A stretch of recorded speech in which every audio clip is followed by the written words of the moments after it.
करने लगता है। तो ऐसा कैसे? इस वीडियो में हम इलेक्ट्रिसिटी और मैग्नेट यानी कि चुंबक की बेसिक बातें कवर करेंगे और फिर मोटर कैसे काम करता है यह समझने के लिए इन सभी को एक साथ रखेंगे। आइए सर्किट से शुरू करते हैं। हमारे पास एक बैटरी है, कुछ वायर है और एक ऐसा उपकरण है जो बिजली का उपयोग कर सकता है, जैसे कि एक लाइट बल्ब। इलेक्ट्रिसिटी सर्किट में फ्लो होती रहती है, लेकिन जैसे ही तार टूट जाता है इलेक्ट्रिसिटी बहना बंद हो जाती है और लाइट बल्ब बुझ जाता है। क्योंकि अगर हम चाहते हैं कि सर्किट काम करे तो बस आप इतना याद रखिए कि सर्किट का रास्ता पूरा होना जरूरी है और जरूरत पड़ने पर सर्किट के रास्ते को तोड़ने या जोड़ने के लिए हम स्विच का इस्तेमाल करते हैं। तार से बिजली बह रही है, इसे कन्वेंशनल फ्लो कहा जाता है। अगर हम बैटरी को बाहर निकालते हैं और उसे पलट देते हैं तो करंट दूसरी तरफ से बहने लगेगा। हालांकि लाइट बल्ब अभी भी काम करेगा, लेकिन कुछ डिवाइस ऐसे भी हैं जो करंट के प्रवाह के आधार पर अलग तरह से काम करेंगे।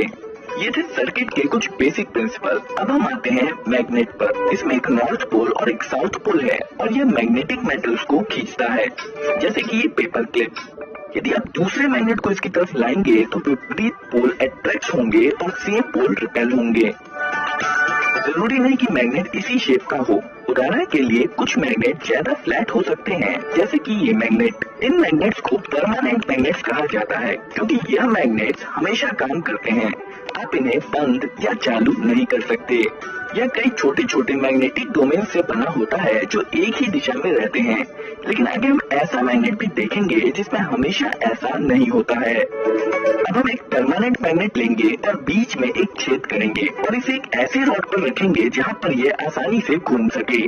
इसके साइड में एक दूसरा मैग्नेट लाने पर हम देखेंगे कि रॉड पर रखा मैग्नेट तुरंत घूमना शुरू कर देगा जब तक कि दोनों मैग्नेट्स के विपरीत पोल आमने सामने नहीं आ जाते हैं। अगर साइड वाले मैग्नेट को उलट दें तो सेम पोल आमने सामने आ जाएंगे और एक दूसरे को रिपेल करेंगे और विपरीत पोल एक दूसरे को अट्रैक्ट करेंगे। अगर हम साइड मैग्नेट को बार बार उल्टा करते रहेंगे तो हमारा घूमने वाला मैग्नेट घूमता रहेगा। अभी के लिए बस ये घूमने वाला कॉन्सेप्ट याद रखिए, हम इस पर जल्द ही वापस आएंगे। यहाँ पर एक मेटेलिक बोल्ट है जो मैग्नेट नहीं है। असल में ये मैग्नेटिक डोमेन से तो बना है, लेकिन इसकी मैग्नेटिक डोमेन विभिन्न दिशाओं में है। चलिए अब इस बोल्ट पर तार को कई बार लपेटते हैं और एक सर्किट बनाते हैं। तारों के माध्यम से बहने वाला करंट मैग्नेटिक डोमेन्स को लाइन अप कर देता है। इसका मतलब है कि हमने अभी अभी एक मैग्नेट या ज्यादा स्पष्ट तरीके से कहें तो एक इलेक्ट्रोमैग्नेट बनाया है। यह वैसे ही काम करता है जैसे कि एक परमानेंट मैग्नेट। यह लोहे के टुकड़े को उठा सकता है और इसमें एक नॉर्थ और एक साउथ पोल होता है जो दूसरे मैग्नेट को अट्रैक्ट या रिपेल करेगा। लेकिन इलेक्ट्रोमैग्नेट इस मायने में खास है कि इसे लाइट बल्ब की तरह चालू या बंद किया जा सकता है, जबकि परमानेंट मैग्नेट के साथ ऐसा नहीं किया जा सकता है।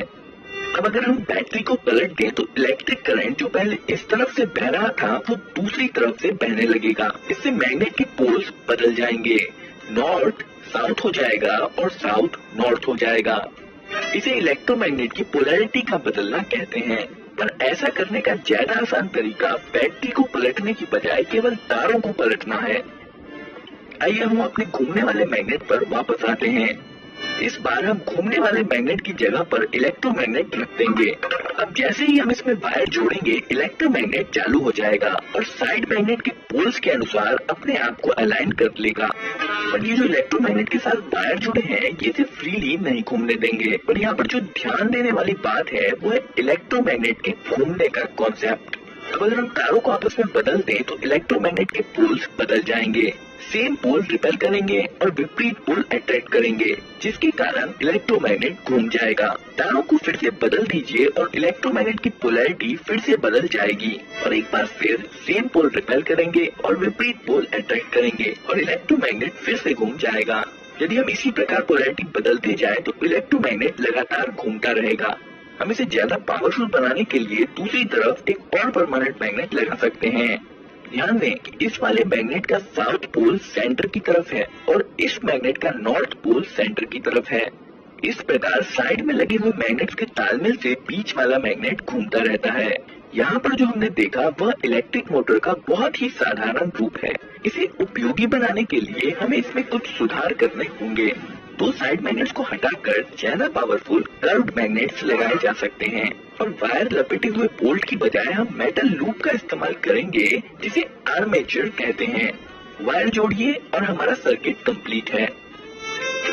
इस बार आप इलेक्ट्रोमैग्नेट को फ्लैट मान सकते हैं, जिसका साउथ पोल ऊपर की तरफ है और नॉर्थ पोल नीचे की तरफ।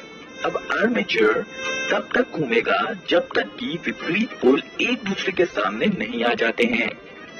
हम चाहे तो पहले की तरह ही वायर के छोरों को बदलकर इलेक्ट्रोमैग्नेट का घूमना जारी रख सकते हैं, लेकिन यहाँ बैठकर इस वायर को स्विच करते रहना बेहद मुश्किल काम है। और इस मुश्किल काम को आसान बनाने के लिए हमें आर्मेचर में कुछ जोड़ने की जरूरत है, जिसे कम्यूटेटर कहा जाता है। यह एक रिंग है जिसमें 2 गैप्स हैं और ये आर्मेचर के साथ घूमेगा। इसमें सर्किट कनेक्ट करने के लिए इसके साइड में 2 ब्रशेस जोड़े जाते हैं। जब कम्यूटेटर घूमता है तब यह ब्रशेस इस पर स्लाइड करते हैं। हमेशा कांटेक्ट बना रहे इसके लिए स्प्रिंग्स का उपयोग किया जाता है।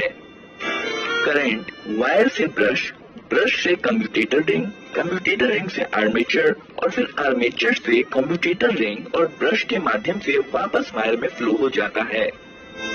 अब जब इलेक्ट्रोमैग्नेट घूमेगा तो आर्मेचर और कम्यूटेटर रिंग भी घूमेंगे।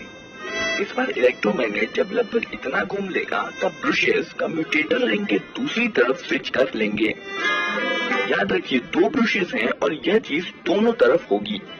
कॉन्टैक्ट स्विच होने से पहले करंट इस तरह से फ्लो हो रहा था, पर जब ब्रशेस साइड स्विच कर लेंगे तब करंट इस तरह से फ्लो होने लगेगा। और जब करंट की डायरेक्शन बदल जाएगी तो इलेक्ट्रोमैग्नेट की पोलैरिटी भी बदल जाएगी और आर्मेचर घूमता रहेगा। असल में कम्यूटेटर रिंग यहाँ पर वही काम कर रहा है जो पहले हम वायर बदल कर रहे थे, पर इस बार यह सब कुछ अपने आप ही कर ले रहा है। जब तक ये बैटरी से जुड़ा हुआ है तब तक यह इसी प्रकार घूमता रहेगा। बैटरी डिस्कनेक्ट कर देने पर इलेक्ट्रोमैग्नेट भी नहीं रहेगा और घूमना भी बंद हो जाएगा। अभी तक हमने आर्मेचर पर बस एक लूप का इस्तेमाल किया है। इसमें मोटर की स्पीड इरेगुलर होती है और इसके अलावा जब ब्रशेस कम्यूटेटर रिंग के टुकड़ों के बीचों बीच होगा तब इस स्थिति में मोटर रुक भी सकता है। इस मुसीबत से बचने के लिए यहाँ पर हम कम्यूटेटर रिंग को और 2 भागों में बांटकर और एक लूप जोड़ सकते हैं। शुरुआत में ब्रशेस इन 2 कम्यूटेटर के टुकड़ों के कांटेक्ट में होते हैं, जो इस इलेक्ट्रोमैग्नेट को ऑन कर देते हैं, जिसके कारण यह घूमना शुरू कर देता है। पर जब कम्यूटेटर रिंग घूमकर इस पोजीशन पर आती है तो ब्रशेस का कांटेक्ट कम्यूटेटर टुकड़े के अगले जोड़े के साथ हो जाता है, जिसका मतलब है पिछला वाला लूप ऑफ हो जाता है और अगला लूप ऑन हो जाता है और अब अगला इलेक्ट्रोमैग्नेट घूमता है। ब्रशेस फिर से कांटेक्ट बदलते हैं और अगला लूप ऑन हो जाता है। मोटर के घूमने के दौरान यह लगातार होता रहता है और लूप्स एक के बाद एक इलेक्ट्रोमैग्नेट बनते रहते हैं और मोटर को घुमाते रहते हैं। कुछ इलेक्ट्रिक मोटर के आर्मेचर में कई लूप्स जोड़े जाते हैं, जिससे मोटर स्मूथली चलता रहता है। आर्मेचर के घूमने से जो घूमने वाला बल पैदा होता है उसे टॉर्क कहते हैं। ज्यादा टॉर्क का मतलब है मोटर की ज्यादा स्पीड। मोटर का टॉर्क बढ़ाने के लिए हम कुछ चीजें कर सकते हैं, जैसे ज्यादा वायर होने से इलेक्ट्रोमैग्नेट ज्यादा पावरफुल होता है। उदाहरण के लिए अगर बोल्ट पर ज्यादा वायर लपेटा जाए तो पावरफुल इलेक्ट्रोमैग्नेट बनेगा। आर्मेचर लूप्स भी बहुत सारे वायर से बने होते हैं, जिसका मतलब है मोटर में ज्यादा पावरफुल इलेक्ट्रोमैग्नेट होगा और मोटर भी ज्यादा स्पीड से घूमेगा। यही कारण है कि अगर आप किसी असली मोटर को खोलकर देखेंगे तो पाएंगे कि उसमें बहुत सारा वायर लपेटा हुआ होता है। ज्यादा वायर का मतलब है ज्यादा पावरफुल इलेक्ट्रोमैग्नेट। इसे पावरफुल बनाने का दूसरा तरीका है कि इसमें ज्यादा इलेक्ट्रिसिटी दी जाए। आइए हम मोटर से संबंधित और भी कुछ नाम देख लेते हैं। यहाँ पर जो पार्ट नहीं घूम रहा है उसे स्टेटर कहते हैं, जो कि इस केस में साइड में लगे 2 परमानेंट मैग्नेट्स हैं। ये स्टेटर एक मोटर केस के अंदर फिट होता है और बीच में जो आर्मेचर है उसे रोटर भी कहते हैं। यही वो पार्ट है जो घूमता है। मोटर के बीचों बीच एक शाफ्ट लगा होता है जो मोटर के पीछे से बाहर आता है। इस वीडियो में आपने जो मोटर देखा है वह एक डीसी मोटर है। अगर आपके पास कोई उपकरण है जिसमें मूवमेंट होता है और वो बैटरी से चलता है तो ज्यादा